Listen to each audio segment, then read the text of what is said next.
നമസ്കാരം, കലാകൗമുദി ഓൺലൈനിലേക്ക് സ്വാഗതം. സെപ്റ്റംബർ 15-ന് നിയമസഭാ സമ്മേളനം ആരംഭിക്കുകയാണ്. രാഹുൽ മാങ്കൂട്ടത്തിൽ നിയമസഭയിലെത്തിയാൽ തടയുമെന്ന് പ്രഖ്യാപിച്ചിരിക്കുകയാണ് CPM അംഗങ്ങൾ. അതിനു മുമ്പ് രാഹുലിനെ രാജിവെപ്പിച്ചില്ല എങ്കിൽ നിയമസഭയിലേക്ക് കയറ്റാൻ അനുവദിക്കില്ലെന്ന ഒരു ദൃഢനിശ്ചയത്തിലാണ് CPM അംഗങ്ങൾ. കോൺഗ്രസിനെ സംബന്ധിച്ചിടത്തോളം ഇത് വലിയൊരു തലവേദനയാണ്. കാരണം രാഹുൽ മാങ്കൂട്ടത്തിൽ ഇപ്പോൾ കോൺഗ്രസ് MLA അല്ല, അദ്ദേഹം ഒരു സ്വതന്ത്ര MLA ആണ്. കാരണം രാഹുലിനെ പാർട്ടിയിൽ നിന്നും പുറത്താക്കി കഴിഞ്ഞു. MLA സ്ഥാനം രാജിവെക്കാനുള്ള ആവർത്തിച്ചുള്ള കോൺഗ്രസ് നേതാക്കളുടെ ആവശ്യം രാഹുൽ മാങ്കൂട്ടത്തിൽ തള്ളിക്കളഞ്ഞിരിക്കുകയാണ്. താൻ ഒരു കാരണവശാലും MLA പദവി രാജിവെക്കില്ലെന്നും പാലക്കാട്ടെ ജനങ്ങളുടെ പ്രതിനിധിയായി തുടരുമെന്നുമാണ് രാഹുൽ മാങ്കൂട്ടത്തിൽ പ്രഖ്യാപിച്ചിരിക്കുന്നത്. എന്നാൽ MLA ആയി സഭയിലെത്തിയാൽ രാഹുലിനെ തടയുമെന്നാണ് CPM പറയുന്നത്. ഇതാണ് കോൺഗ്രസിനെ സംബന്ധിച്ചിടത്തോളം വലിയ പുലിവാലായി മാറിയിരിക്കുന്നത്. കാരണം രാഹുൽ മാങ്കൂട്ടത്തിനെ സഭയിൽ തടഞ്ഞാൽ എല്ലാ ജനശ്രദ്ധയും മാധ്യമ ശ്രദ്ധയും ആ വിഷയത്തിലേക്ക് പോവുകയും CPM പിണറായി സർക്കാരിനെതിരെ UDFും കോൺഗ്രസും ഉയർത്താനിരിക്കുന്ന ആക്ഷേപങ്ങളെല്ലാം അതിൻ്റെ പുകമറയിൽ ഇല്ലാതായി പോവുകയും ചെയ്യും. രാഹുലിനെ തടയാൻ CPM അംഗങ്ങൾ ഉദ്യമിച്ച് മുമ്പിട്ടിറങ്ങിയാൽ അതിനെ പ്രതിരോധിക്കാൻ കോൺഗ്രസിന് കഴിയുകയുമില്ല. കാരണം രാഹുൽ മാങ്കൂട്ടത്തിൽ നിലവിൽ കോൺഗ്രസ് അംഗമല്ല. രാഹുൽ മാങ്കൂട്ടത്തിന് സ്വതന്ത്ര MLA പദവി കൊടുത്ത് അദ്ദേഹത്തെ മാറ്റിയിരുത്തണമെന്ന അല്ലെങ്കിൽ പുതിയ ബ്ലോക്കാക്കിയിരിക്കണമെന്ന കത്ത് ഇതുവരെ കോൺഗ്രസ് നേതൃത്വം സ്പീക്കർക്ക് കൊടുത്തിട്ടില്ല.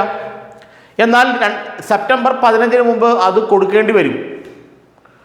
അത് കൊടുത്തു കഴിഞ്ഞാലാണ് രാഹുൽ മാങ്കൂട്ടത്തിന് പ്രത്യേക സീറ്റ്, സ്വതന്ത്ര MLA എന്ന സീറ്റ് സ്പീക്കർ അനുവദിക്കുകയുള്ളൂ. അത് കൊടുത്തു കഴിഞ്ഞാൽ പിന്നെ രാഹുൽ മാങ്കൂട്ടത്തിനുമായുള്ള ഏത് ഇടപാടിലും കോൺഗ്രസിന് പ്രത്യേകിച്ച് പങ്കൊന്നുമില്ല, അവർക്കതിനകത്ത് ഇടപെടാൻ കഴിയുകയില്ല. രാഹുൽ മാങ്കൂട്ടത്തിനെ സഭയിൽ കയറ്റാതിരിക്കുക എന്ന CPM തന്ത്രം ഈ സഭാ കാലയളവിലെല്ലാം മുന്നോട്ട് പോയാൽ പിന്നെ കോൺഗ്രസിന് അത് വലിയ ഒരു തിരിച്ചടിയായിരിക്കും ഉണ്ടാക്കുക. CPM സർക്കാരിനെതിരെ കടുത്ത ഒരു ആക്രമണത്തിന് കോൺഗ്രസും UDFും തയ്യാറെടുത്തുകൊണ്ടിരിക്കുകയാണ്. ഇനി ഏതാണ്ട് കഷ്ടിച്ച് 2 അല്ലെങ്കിൽ 3 നിയമസഭാ സമ്മേളനങ്ങൾ മാത്രമേ ഈ രണ്ടാം പിണറായി സർക്കാരിൻ്റെ കാലയളവിൽ ഉണ്ടാവുകയുള്ളൂ. ഇപ്പോൾ സെപ്റ്റംബർ 15-ന് തുടങ്ങുന്ന സമ്മേളനം, അതിനുശേഷം ഡിസംബറിൽ ഉണ്ടാകുന്ന 3 സമ്മേളനം, പിന്നെ അവസാന ബഡ്ജറ്റ് സമ്മേളനം. അത് മാർച്ച് മാസത്തിലോ അല്ലെങ്കിൽ ഇലക്ഷൻ പ്രഖ്യാപനത്തിന് തൊട്ട് മുമ്പായിരിക്കാം. കഷ്ടിച്ച് 3 സമ്മേളനങ്ങളെ രണ്ടാം പിണറായി സർക്കാരിൻ്റെതായി ഇനി സഭയിലുള്ളൂ. ആ സമയത്ത് കടുത്ത ആക്രമണം, പ്രതിപക്ഷത്തിനെതിരയിൽ നിന്നും കടുത്ത ആക്രമണം CPMനും ഇടതുമുന്നണിക്കും സർക്കാരിനുമെതിരെ ഉണ്ടായാൽ മാത്രമേ ജനങ്ങളുടെ മുന്നിലേക്ക് ഇറങ്ങിച്ചെല്ലാൻ കഴിയുകയുള്ളൂ.